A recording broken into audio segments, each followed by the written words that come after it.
പിതാവിന്റെയും പുത്രന്റെയും പരിശുദ്ധാത്മാവിന്റെയും നാമത്തിൽ ആമേൻ. ജൂൺ 30 തിങ്കളാഴ്ച.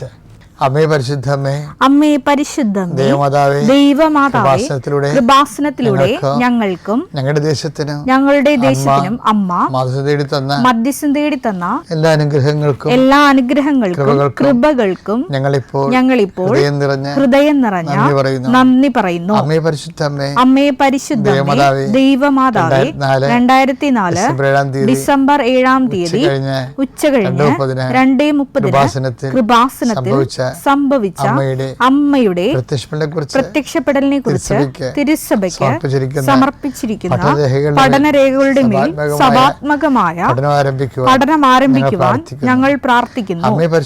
അമ്മേ പരിശുദ്ധമേ, ഭൂസ്വർലോകങ്ങളുടെ രാജ്ഞിയായ അങ്ങേയ്ക്ക് ഭൗമ സംരക്ഷണത്തിനായി പ്രപഞ്ചപ്രകൃതിയെ തന്നെ തിരുസഭ പ്രതിഷ്ഠിക്കുവാൻ ഈ പ്രത്യക്ഷീകരണ വഴി ഇടയാക്കണമേ.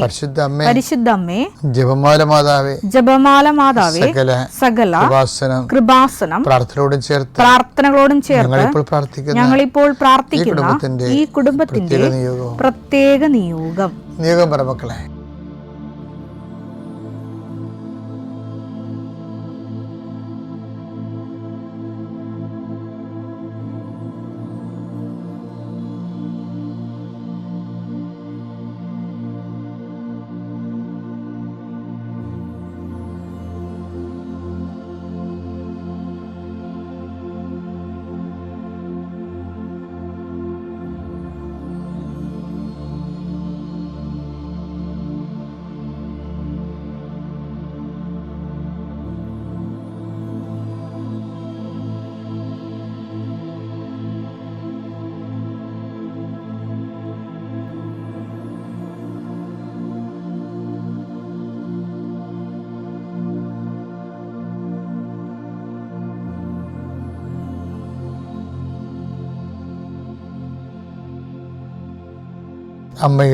അമ്മയുടെ പ്രത്യക്ഷീകരണത്തിന്റെ ഈ അനുഗ്രഹവേളയിൽ ഞങ്ങൾക്ക് സാധിച്ചു തരുവാൻ കനിയണമേ. ആമേൻ. വിശ്വാസ പ്രമാണം. സർവശക്തനായ പിതാവും ആകാശത്തിന്റെയും ഭൂമിയുടെയും സൃഷ്ടാവുമായ ദൈവത്തിൽ ഞാൻ വിശ്വസിക്കുന്നു. അവിടുത്തെ ഏകപുത്രനും ഞങ്ങളുടെ കർത്താവുമായ ഈശോമിശിഹായിലും ഞാൻ വിശ്വസിക്കുന്നു. ഈ പുത്രൻ പരിശുദ്ധാത്മാവിനാൽ ഗർഭസ്ഥനായി കന്യകാമറിയത്തിൽ നിന്ന് പിറന്ന് പൊന്തിയോസ് പീലാത്തോസിന്റെ കാലത്ത് പീഡകൾ സഹിച്ച് കുരിശിൽ തറയ്ക്കപ്പെട്ട് മരിച്ച് അടക്കപ്പെട്ട് പാതാളങ്ങളിൽ ഇറങ്ങി മരിച്ചവരുടെ ഇടയിൽ നിന്ന് 3-ാം നാൾ ഉയർത്ത് സ്വർഗത്തിലേക്ക് എഴുന്നള്ളി സർവശക്തിയുള്ള പിതാവായ ദൈവത്തിന്റെ വലതുഭാഗത്തിരിക്കുന്നു. അവിടെ നിന്ന് ജീവിക്കുന്നവരെയും മരിച്ചവരെയും വിധിക്കുവാൻ വരുമെന്നും ഞാൻ വിശ്വസിക്കുന്നു. പരിശുദ്ധാത്മാവിലും ഞാൻ വിശ്വസിക്കുന്നു. വിശുദ്ധ കത്തോലിക്കാ സഭയിലും പുണ്യവാന്മാരുടെ ഐക്യത്തിലും പാപങ്ങളുടെ മോചനത്തിലും ശരീരത്തിന്റെ ഉയർപ്പിലും നിത്യമായ ജീവിതത്തിലും ഞാൻ വിശ്വസിക്കുന്നു. ആമേൻ. സ്വർഗ്ഗസ്ഥനായ ഞങ്ങളുടെ പിതാവേ, അങ്ങയുടെ നാമം പൂജിതമാകണമേ. അങ്ങയുടെ രാജ്യം വരണമേ. അങ്ങയുടെ തിരുമനസ് സ്വർഗത്തിലെ പോലെ ഭൂമിയിലും ആകണമേ. അന്നു വേണ്ടുന്ന ആഹാരം ഇന്ന് ഞങ്ങൾക്ക് തരണമേ. ഞങ്ങളോട് തെറ്റ് ചെയ്യുന്നവരോട് ഞങ്ങൾ ക്ഷമിക്കുന്നത് പോലെ ഞങ്ങളുടെ തെറ്റുകൾ ഞങ്ങളോടും ക്ഷമിക്കണമേ.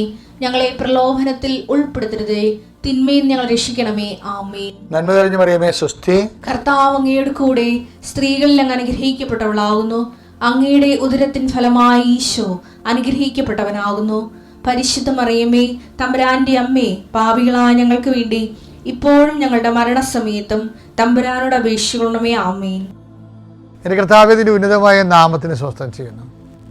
എൻ്റെ കർത്താവേ, നിൻ്റെ വിശുദ്ധ പൗരോഹിത്യത്തെ മഹത്വപ്പെടുത്തണമേ. എൻ്റെ കർത്താവേ, സഭയിലുള്ള സാന്നിധ്യം പ്രകടമാക്കണമേ. 39 വർഷം ഞാൻ അർപ്പിച്ച കുർബാനയുടെ യുഗതിയാൽ കൃപാസനത്താരെ ജീവനോടെ പ്രത്യക്ഷപ്പെട്ട പരിശുദ്ധ അമ്മയുടെ മാധ്യസ്ഥതയാൽ 10,000-കണക്കിന് മക്കൾ കർത്താവ് ഉടമ്പടി എടുത്ത് ജീവിക്കുന്നുണ്ട്. ഈശോയെ, അവരിന്ന് രാവിലെ ചെല്ലുന്ന പ്രത്യക്ഷ പ്രാർത്ഥനയോട് ചേർത്തുകൊണ്ട് അങ്ങനെ മക്കളുടെ കണ്ണുനീരിപ്പോൾ ഒപ്പിയെടുക്കണമെന്ന് പ്രാർത്ഥിക്കുന്ന ഈശോയെ, അങ്ങനെ മക്കൾ ഇന്ന് അങ്ങനെ ആശ്രയിച്ചുകൊണ്ട് ഈ പ്രാർത്ഥനയെ കൂടിക്കൊണ്ട് നടന്നു പോകുന്ന സ്ഥാപനങ്ങൾ, കർത്താവുടെ ഇൻ്റർവ്യൂകൾ, ടെസ്റ്റുകൾ, പരീക്ഷകൾ, അവരുടെ ജീവിത യാവനങ്ങൾക്ക് വേണ്ടിയും കുടുംബം പോറ്റാൻ വേണ്ടി അവരുടെ അധ്വാനങ്ങൾ, തൊഴിലുകൾ, അവരെടുക്കുന്ന കാര്യങ്ങളെല്ലാം അവരെന്ത് കാര്യമാണ് അവരുടെ മനസ്സിനെ വേദനിപ്പിക്കുന്നത്, ഏത് കാര്യമാണോ ചിന്തയാണോ അവരുടെ മനസ്സിനെ അലട്ടണത്, അതെല്ലാം കർത്താവിൻ്റെ നാമത്തിൽ പരിശുദ്ധമ ദൈവമാതാവിൻ്റെ മധ്യസ്ഥത്തിൽ ഞാൻ ഈശോയ്ക്ക് ഏൽപ്പിച്ചുകൊണ്ട് പൂർണ്ണമായി കർത്താവിൽ നിങ്ങൾ അതിൽ നിന്ന് വിടുവിക്കട്ടെ എന്ന് പ്രാർത്ഥിക്കുന്നു. നിൻ്റെ വലത്ത് വിടത്തും വീട്ടിലും വഴിയിലും ജലത്തിലും കരയിലും മുകളിലും ഹൃദയത്തിലും കർത്താവിൻ്റെ സാന്നിധ്യം ഉണ്ടാകട്ടെ. നിൻ്റെ സംസാരങ്ങൾ, എടുക്കേണ്ട തീരുമാനങ്ങൾ, അത് നല്ലതോ ചീത്തയായാലും നടപ്പിൽ വരുത്താൻ പരിശുദ്ധാത്മാവിൻ്റെ പ്രത്യേക ക്രമീകരണം നിനക്ക് ലഭിക്കട്ടെ.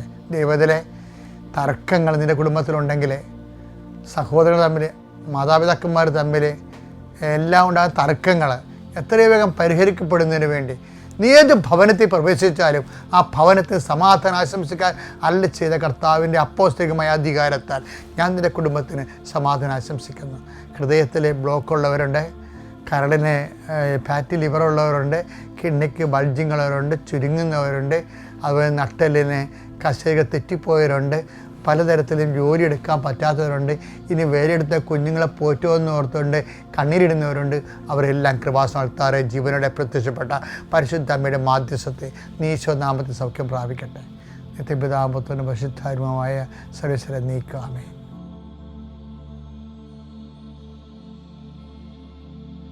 എൻ്റെ മക്കളെ, കുറേ ഈ ജീവിത പ്രശ്നങ്ങളെ അവനെ പ്രാർത്ഥനയെ സ്പാർക്ക് ചെയ്യാൻ, പ്രാർത്ഥനയ്ക്ക് പൊരിയുണ്ടാകാൻ. ഇപ്പം നമ്മൾ കിക്ക് ചെയ്യുമ്പോൾ എന്തുകൊണ്ടാണ് സ്പാർക്ക് ചെയ്തിട്ടല്ലേ ഈ ബൈക്ക് സ്റ്റാർട്ടാകണത്?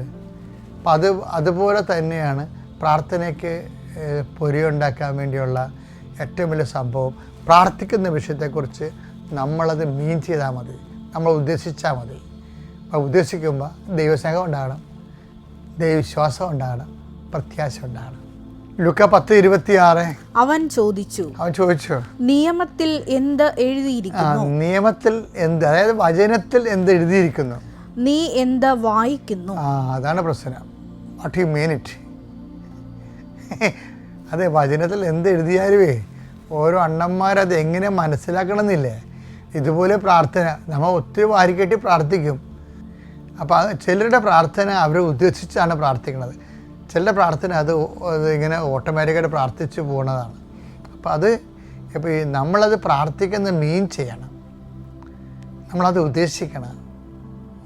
കാര്യം ഇപ്പം തന്നെ അതാണ് രോഗിയോടും കർത്താവ് ചോദിക്കും, നീ യഥാർത്ഥത്തിൽ സുഖം പ്രാപിക്കാൻ ആഗ്രഹിക്കുന്നുണ്ടോ? യോഹന്നാൻ 5:6. അവൻ അവിടെ കിടക്കുന്നത് യേശു കണ്ടു. അവൻ അവിടെ കിടക്കുന്നത് യേശു കണ്ടു. അവൻ വളരെ നാളായി കിടപ്പിലാണെന്നറിഞ്ഞ് യേശു ചോദിച്ചു, സുഖം പ്രാപിക്കാൻ നിനക്ക് ആഗ്രഹമുണ്ടോ? സുഖം പ്രാപിക്കാൻ നിനക്ക് ആഗ്രഹമുണ്ടോ? അതായത് യഥാർത്ഥത്തിൽ നീ ആഗ്രഹിക്കുന്നുണ്ടോ സുഖം പ്രാപിക്കാൻ? കാര്യമേ ഇതാണ് എൻ്റെ വിധിയെന്ന് വിധിയോട് ചില ആൾക്കാർ സമരസപ്പെട്ടു പോകും, കണ്ടീഷൻഡായി പോകും ആൾക്കാർ. അപ്പം അവർക്ക് അതായത് ദൈവത്തിൻ്റെ ആവശ്യം പോലെ സുഖം പ്രാപിക്കണേ, സുഖം പ്രാപിക്ക് നോക്കട്ടെ എന്നിട്ട് പുള്ളിക്കാരൻ അതിൻ്റെ അകത്ത് മെഴുകിയിരിക്കുകയും. അപ്പോൾ അതുകൊണ്ട് ഈശോ അവൻ്റെ ബോധതലത്തിലേക്ക് ഇത് കൊണ്ടുവരും. അവൻ്റെ അവബോധ തലത്തിൽ അവൻ പറയണത് സുഖം പ്രാപിച്ച് എൻ്റെ വിധി ഇവിടെ കിടന്നായിരിക്കും തീരണത്. തീരട്ടെ. അങ്ങനെ കുറേ ആൾക്കാരുണ്ട്, തീരണമേ നടക്കുന്ന ആൾക്കാരുണ്ട്.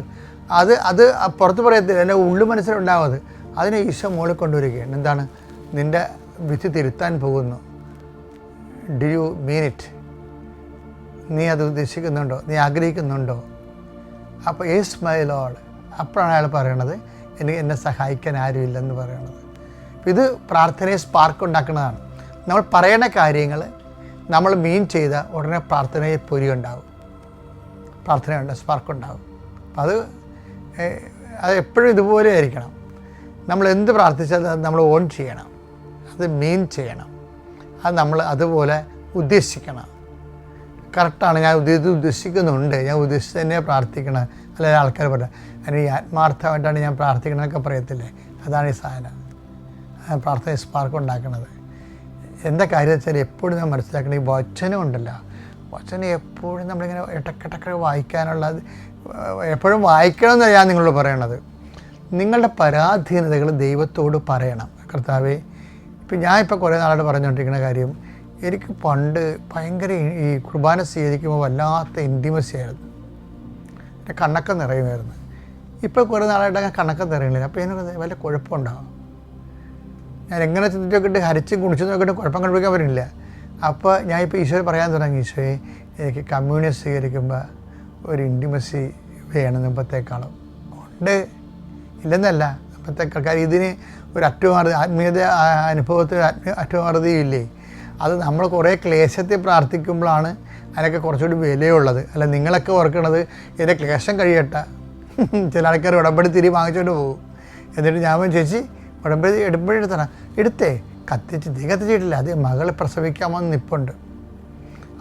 അവളുടെ പ്രസവം കഴിഞ്ഞ് പോകുമ്പോഴേ തിരി കത്തിക്കാതിരിക്കും. എന്ത് പറയാനാണ് കാര്യം. നമ്മളെ കടലിലെ വെള്ളമെല്ലാം തിരയെല്ലാം ഒഴിഞ്ഞു പോയിട്ട് വല്ലവർക്കും കടലിൽ കുളിക്കാൻ പറ്റുക? ആ തിരയിലാണ് ആൾക്കാർ കുളിക്കുന്നത്. പ്രസവങ്ങളിലാണ് പ്രാർത്ഥന. പ്രസനവും ഉണ്ടാവും, പ്രാർത്ഥനയും ഉണ്ടാവും. അത് രണ്ടും ഒരുമിച്ച് പോകും. അത്യപൂർവ ദൈവാനുഭവങ്ങൾ ഇനി നിങ്ങൾക്കും സ്വന്തം. ഈ യൂട്യൂബ് ചാനൽ ഇതുവരെ സബ്സ്ക്രൈബ് ചെയ്തിട്ടില്ലെങ്കിൽ ഇപ്പോൾ തന്നെ സബ്സ്ക്രൈബ് ചെയ്യുക. ഈ വീഡിയോ ഇപ്പോൾ തന്നെ നിങ്ങളുടെ സുഹൃത്തുക്കൾക്ക് ഷെയർ ചെയ്തുകൊണ്ട് കർത്താവിൻ്റെ പ്രേക്ഷിതരാകുക.